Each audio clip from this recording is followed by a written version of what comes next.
Gallo was filing a patent for the continuous production of HIV. Of course they knew what it was. The patent that you're speaking of there, and let me give that number again, is 464-7773. It is how you make AIDS continuously. Do you have any concern that your early experiments in taking simian virus 40 in the presence of simian foamy retroviruses and recombining them with cat leukemia and chicken leukemia sarcoma viruses might have given rise to HIV or its relatives following their culture in human tissues, and that these mutants could have contaminated some live viral vaccines produced in contaminated monkeys and chimps supplied to vaccine manufacturers through your affiliates at Lytton Bionetics?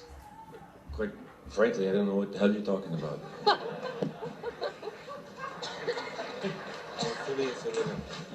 I'll cite your paper, Dr. Gallo. If you can, you've got a paper. You've got a paper that I don't know I ever published. Okay. I sure like you decided. Would you begin? I'd be happy to.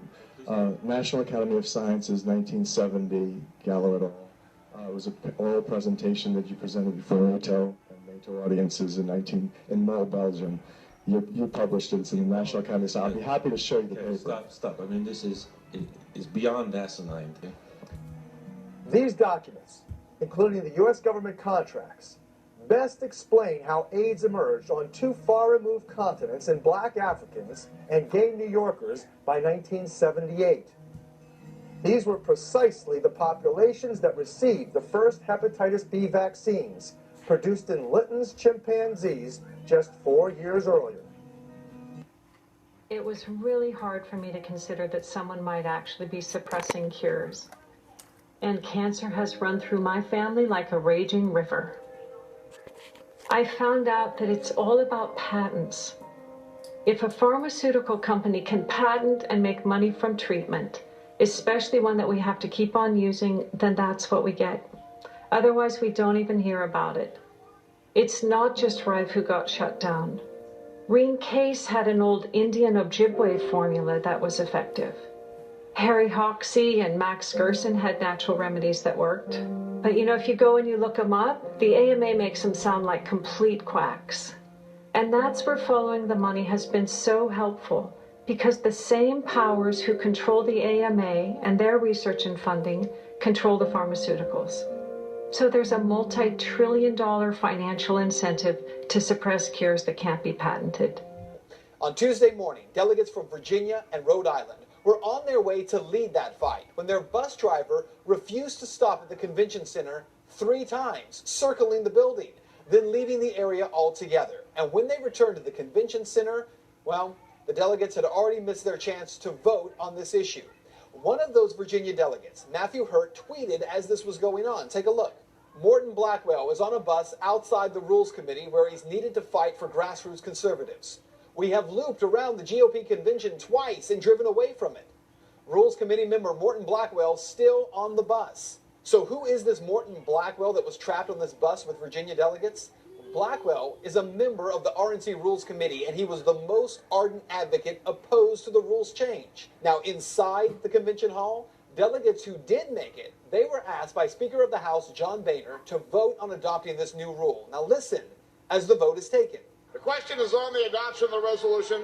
All those in favor signify by saying aye. All those opposed, no. Opinion of the chair, the ayes have it. The resolution is adopted. Without objection, the motion to reconsider is laid on the table. In the opinion of the chair, the ayes have it? How could the Speaker of the House determine clearly how many voted aye and how many voted no? Listen again, but this time to cell phone video from inside the crowd.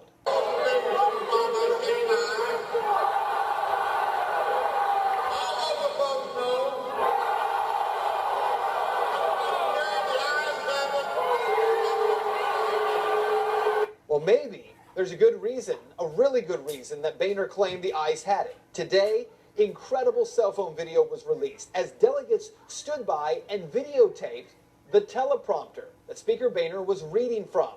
We're going to take this video full so you can read along for yourself. The question is on the adoption of the resolution. All those in favor signify by saying aye.